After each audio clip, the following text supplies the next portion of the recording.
For many years, well before I had this role, I wanted to come to Kohima to see this remarkable celebration of the diversity of your state. And happily, Australians with restrictions on tourism being lifted will be coming back to this festival and to tourism across India, and we're delighted that they will do so. Many of you know that Australia is a small country in the South Pacific that's good at sports, has odd animals and many poisonous snakes and spiders. But we're also a diverse multicultural community of 25.5 million people. More than half of Australians were either born overseas or have one parent who were born overseas. This connects us with the world, including with India and with this state. The Indian diaspora in Australia is our fastest growing source of migrants. Indians are almost 1 million of our people. 7 lakh who were born in India are now residing in Australia.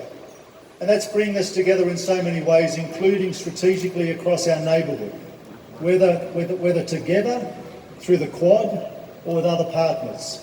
We're working to ensure the Indo-Pacific, that area that surrounds us, is prosperous, peaceful, stable, and allows citizens like you to achieve what you want in life.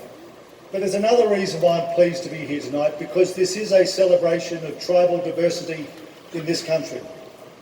And in Australia, we have our own Indigenous or First Nations people.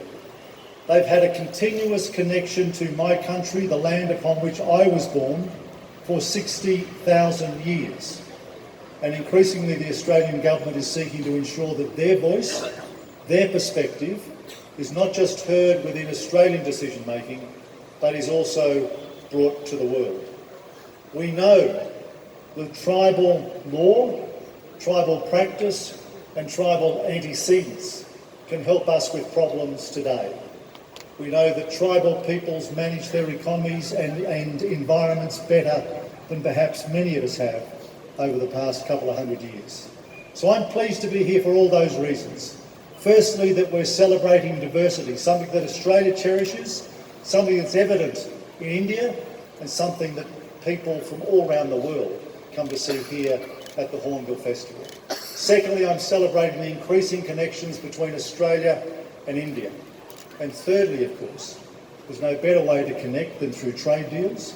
I'm happy to say to my colleagues that the Australian trade deal comes into effect at the end of December. It will see 86% of Indian products enter Australia without tariffs, and that includes the remarkable textiles that are made here in Nagaland, which will be bought in more numbers and which will help your citizens here. Thank you very much for the invitation. I look forward to seeing this whole thing.